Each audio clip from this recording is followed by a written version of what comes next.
الحمد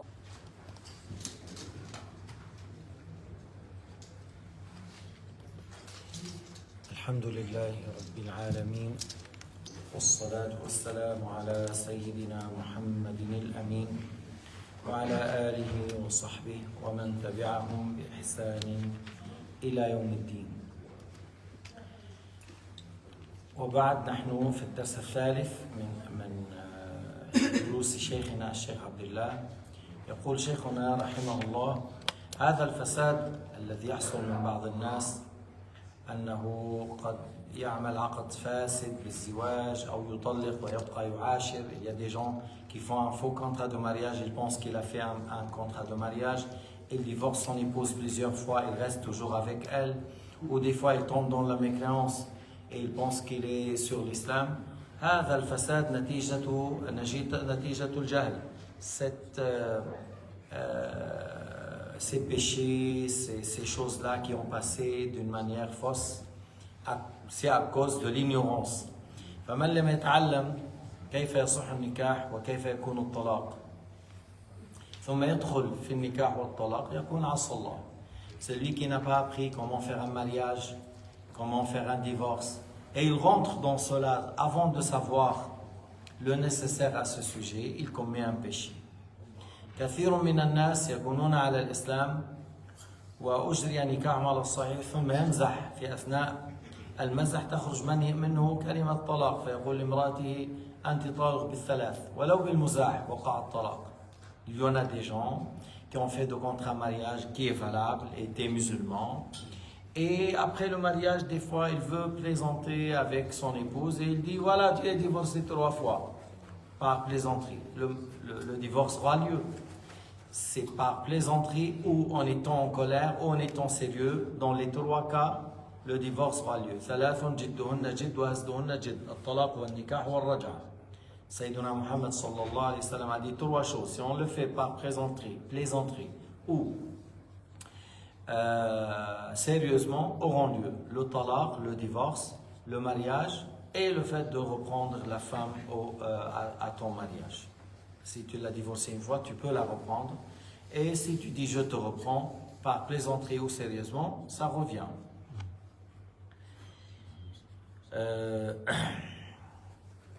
إذن المزاح واللعب ليس في هذا عذر. Dans le fait de dire par plaisanterie, j'étais en train de jouer, non, ce n'est pas une excuse à ce jeu. Ni celui qui a fait le divorce en colère. Il y a beaucoup de gens qui disent j'étais en colère.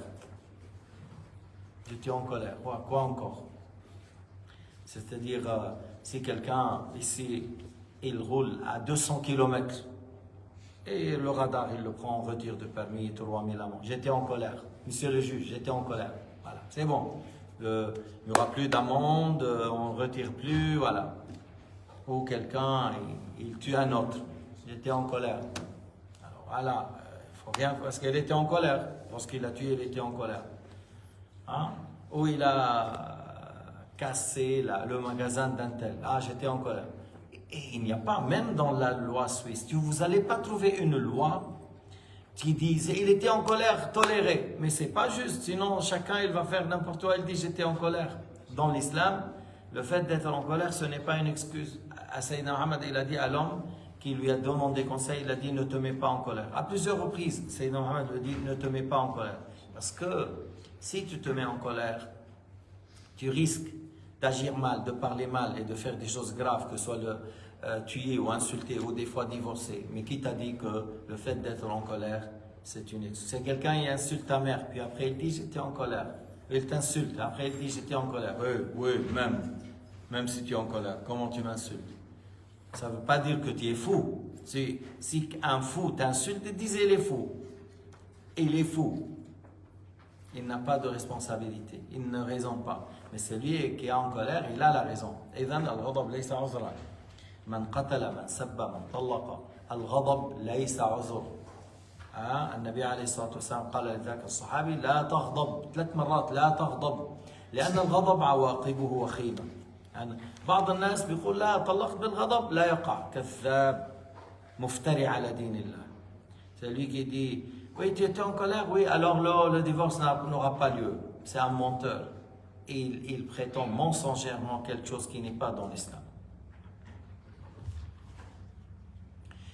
وبعض الأحيان بيكون هو طلق بالثلاث يقول لا ما نويت إلا واحدة لأنه des fois il divorce 3 fois et il a fait l'intention de 3 fois et après il se trouve que voilà il va quitter tout ça il dit non j'ai voulu une non alors bon la femme elle revient mais celui-là s'il est, il ment il fait des grands péchés et quel danger le fait de vivre avec une femme.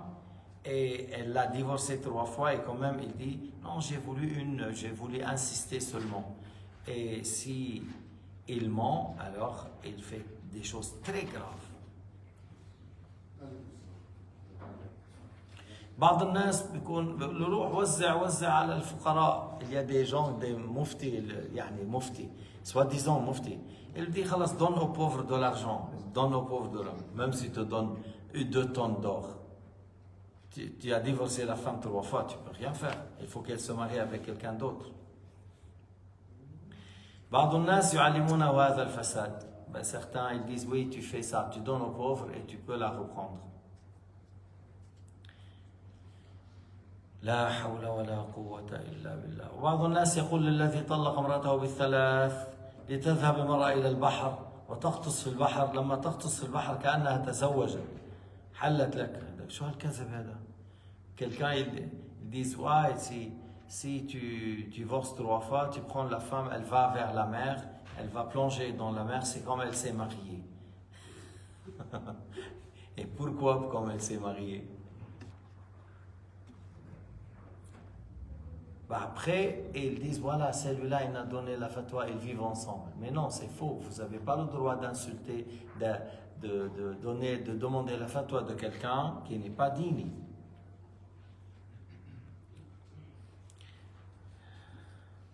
وبعض الناس يطلقون بالثلاث ثم يأتون إلى شيخ وهذا الشيخ يقول لهم الحق يقول ليس لك رجوع إليها إلا بعد أن تمكث عدتها ثم تنتهي العدة ثم يتزوجها رجل زواجا شرعيا بنكاح ويدخل بها وإن تطلقها بعد ذلك ممكن ترجع.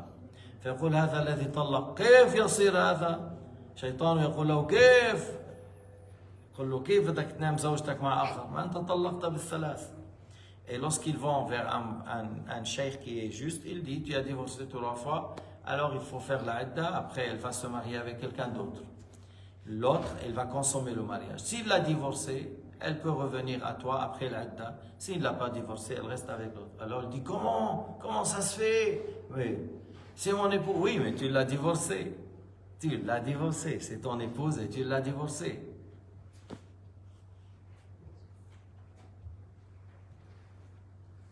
C'est pour cela certains, lorsque quelqu'un lui dit la vérité, il n'accepte pas. Il cherche quelqu'un qui lui dit tu peux faire un truc, donne-moi de l'argent, comme quelqu'un il lui a dit moi je peux la retourner sur la responsabilité de mufti, pas sur la responsabilité de juge. Quoi?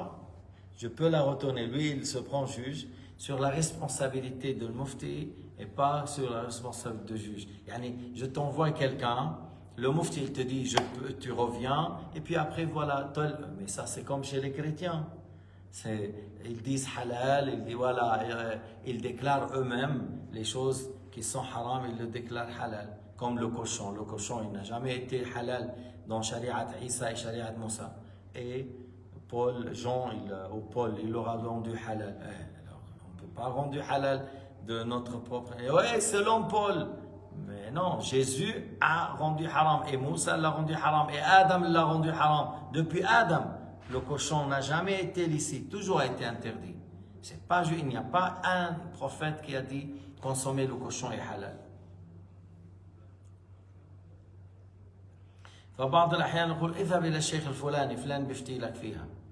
Lorsque Ibn Kathir le Hafiz qui a le tafsir, ça a été confirmé qu'il a donné la fatwa de celui qui a fait le droit. On l'a mis sur l'âne. On l'a mis sur l'âne, on a mis les clochettes et on l'a fait la tournée à l'envers à Damas parce qu'il a donné la fatwa d'égarement de Ibn Taymiyyah, que le 3 ça compte une. Ça c'est un fatwa d'égarement.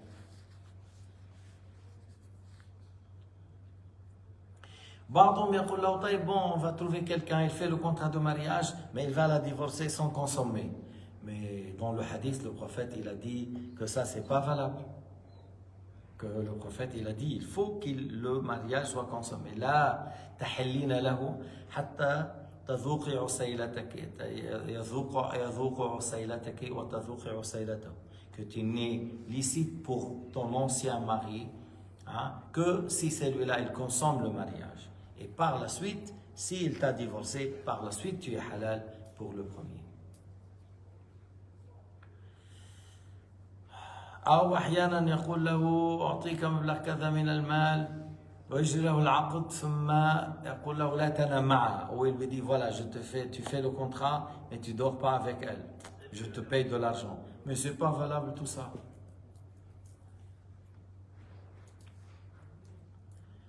بعض الناس شيطانهم يغلبهم ونفوسهم خبيثة. Des fois certains les shaitans les vaincent et eux ils sont méchants, ils sont mauvais. يريدون أن يتعلقوا بالأوهام, ils s'attachent à des illusions, à des choses qui n'ont pas lieu dans l'islam. إذا قال لهم بعض الناس الذين يدعون أنهم من المشايخ اعمل كذا يعملون. Si quelqu'un il prétend qu'il est un imam et il lui dit voilà fais ça et fais ça, pour plaire à son ego, pour qu'il donne la fatwa selon que lui il désire, alors il le suit. Et l'autre il le fait parce que il attend après les cadeaux, il attend que tu sois content de lui. Mais il y a al-wayl, qadin fil janna wa qadiyani fil nar, un juge dans le paradis et deux juges dans l'enfer. Les deux juges dans l'enfer, c'est celui qui donne la fatwa sans science, ou celui qui sait et il donne à l'encontre, le contraire. Alors ce sont deux personnes dans l'enfer. Qui est dans le paradis? C'est celui qui sait la vérité et il donne la fatwa selon la vérité et pas autre chose. القاضي في الجنة هو الذي يقضي بالحق يعرف الحق ويقضي به وقاضيان في النار القاضي الذي يقضي بجهل وهو الذي يعلم ولكن يقضي بخلاف الحق كلاهما في النار.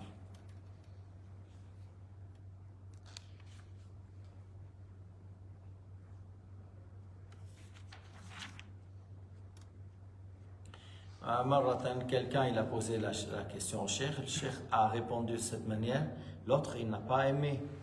Il a trouvé difficile que la femme voilà, se marie avec quelqu'un d'autre, que l'autre, s'il la divorce, elle revient.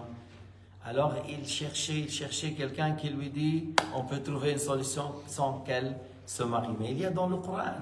فَلَا تَحِلُّ لَهُ حَتَّى تَنْكِحَ زَوْجًا غَيْرَهُ. C'est dans le Coran. Elle n'est licite pour lui que lorsqu'elle se marie avec quelqu'un d'autre. فَلَا تَحِلُّ لَهُ حَتَّى تَنْكِحَ زَوْجًا غَيْرَهُ. Mais Allah Ta'ala a fait que telle est la loi pour que les hommes ne se précipitent pas à faire le divorce, parce que le divorce c'est une cassure pour la femme et que tu assumes ta responsabilité, on ne joue pas avec ça.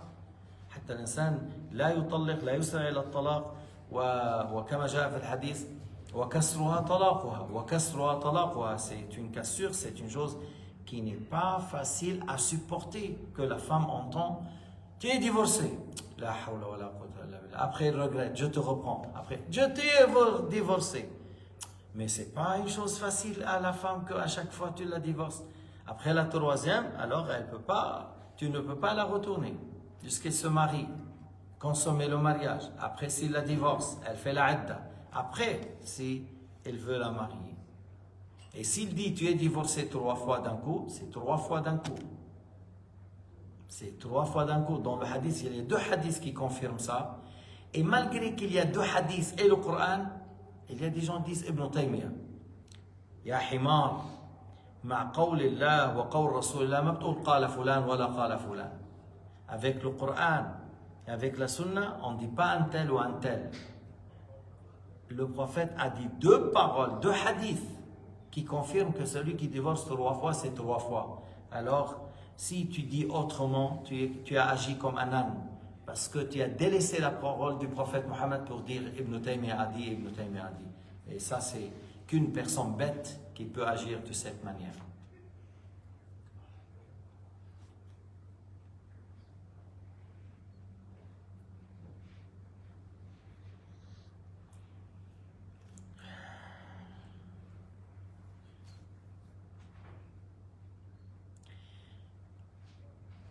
Allah Ta'ala شرع هذا الحكم لحكمة حتى لا يتسرع الناس. Cette loi, c'était pour que les gens ne se précipitent pas à divorcer, pour qu'ils prennent leur temps et réfléchissent bien. Tu es en colère, ok, calme-toi, prends. Tu as un jour, il y a des choses, tu peux faire le khulu', la séparation, et ça, tu peux la reprendre après, yani, par un autre mariage, mais ne se précipite pas à divorcer.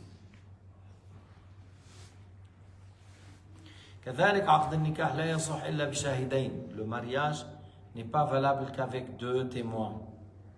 أما الطلاق لا يحتاج إلى شهود. ليس كما يقول الشيعة يقولون لابد من الشهود. الشهود للزواج ليس للطلاق. Alors le mariage, on a besoin de 2 témoins, mais pour le divorce, on n'a pas besoin de 2 témoins. Le divorce aura lieu même s'il n'y a pas 2 témoins. والشاهد دوره أن يسمع ويشهد من تزوج ممن. Le témoin, son rôle c'est le fait d'entendre et le fait de voir qui s'est marié avec qui, c'est-à-dire qui est la femme, qui est l'homme. Ou il entend le nom de la femme, même s'il ne l'a pas vue, mais il entend la fille d'un tel homme. Et l'homme, voilà, c'est telle personne et telle personne. Parce qu'on peut, le père, il peut déléguer quelqu'un, l'époux, il peut déléguer quelqu'un. Mais alors, à ce moment-là, on cite le nom. Il dit, je te marie ma fille telle, même s'il n'est pas présente. Et l'autre, il dit, j'accepte son mariage. Et si le mari n'est pas là, il a délégué quelqu'un, il dit, je marie celui qui t'a délégué telle personne. L'autre, il dit, j'accepte le mariage pour lui. Même si le mari ou la femme ne sont pas là, mais ici, mais il y a les 2 témoins et on a bien cité les noms de ceux qui vont se marier.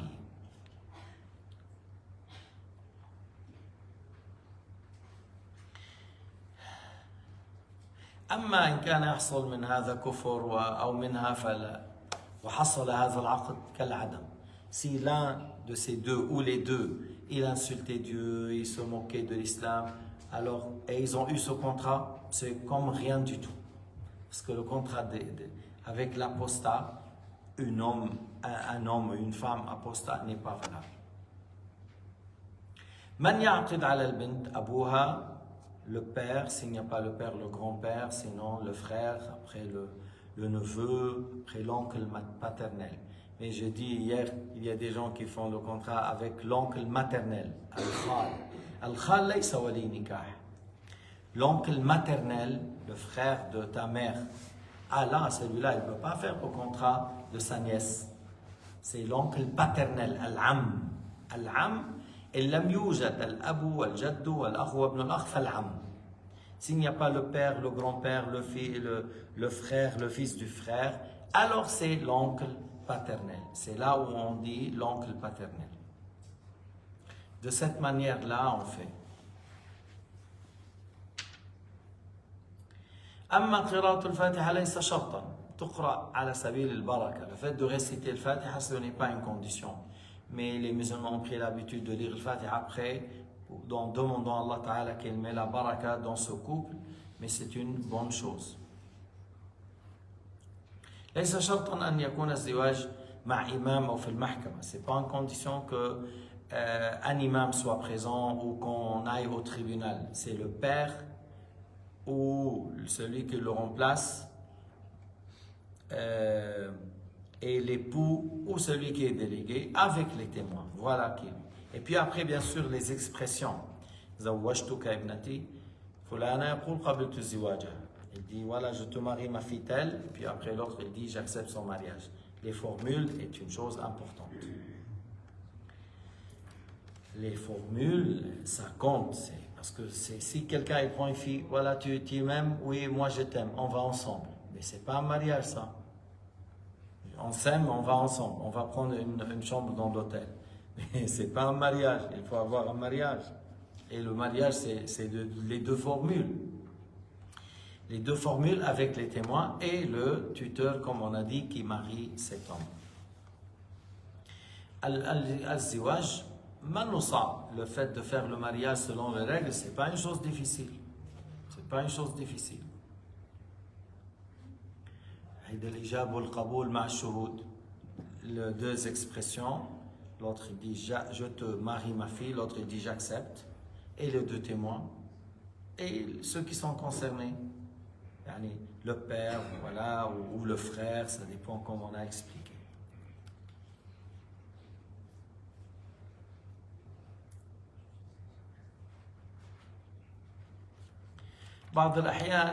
Il y a des fois qui se marient avec une femme et puis ils s'échappent. Les gens de golf qui viennent au Maroc. Je loue,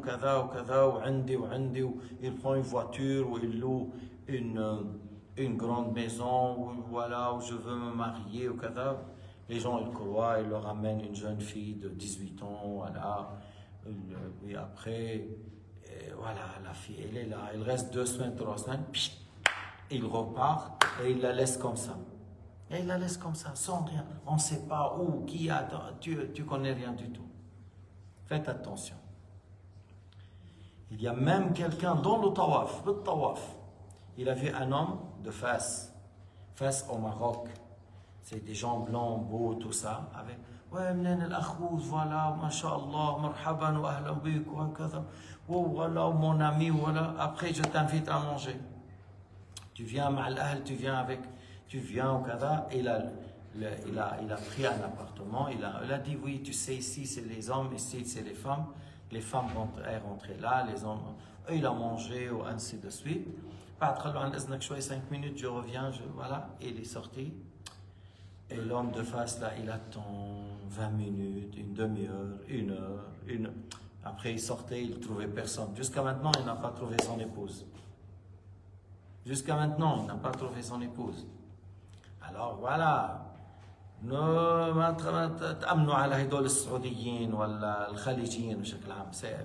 C'est des gens pervers. Beaucoup parmi eux, c'est des pervers, c'est des grands désobéissants. Ashrar, c'est des malfaiteurs. Qatala. Attention, méfiez-vous. Ne donnez pas vos filles, vos sœurs à des gens comme ça. Va chez toi. Le fait de citer la dot, ce n'est pas une condition, mais c'est sunna. Il dit, je te marie ma fille pour, par exemple, 10 000 francs suisses. L'autre, il dit, j'accepte son mariage. Ça, c'est sunna de citer. Mais il peut dire 50 francs, il peut dire 20 francs, il peut dire 3 kilos d'or, il peut dire, comme nous au Liban, 100 000 $, une maison de 200 000 $. Puis après, tu es libre. Tu dis, non, je ne veux pas prendre ta fille, je vais chercher une femme à 200 francs. On ne la vend pas, c'est la dot qu'on donne. على كل عند أبي حنيفة لابد من استئذان البنت بكرا أم ثيب. Selon Abu Hanifa, lorsqu'on fait un mariage avec une fille, qu'il soit vierge ou déjà marié, il faut avoir son accord. Il faut avoir son accord, qu'il soit vierge ou non, il faut son accord. Selon les Hanafites, voilà, on ne marie pas la fille malgré elle. Et c'est ce qu'on pratique actuellement en Suisse, parce que si tu maries une fille malgré elle, et tu es un imam qui a fait en Suisse 40 ans, et après elle a déposé plainte comme ça, il y a eu lieu à Berne, avec un imam albanais, expulsé, mais pas par la catapulte, mais ils l'ont expulsé. Ils n'ont pas mis sur la catapulte, presque. Après la fille, elle a dit, ils m'ont marié malgré moi. Alors le père, les témoins, l'imam, tout, vous avez marié une fille malgré elle, elle a fait un grand problème. Alors, si tu veux une fille avec son accord, on est d'accord? Oui, bien sûr, on est d'accord. C'est Abu Hanifa qui a dit ça. Alhamdulillah Rabbil Alamin. Sallallahu ala Sayyidina Muhammad wa ala alihi wa sallam.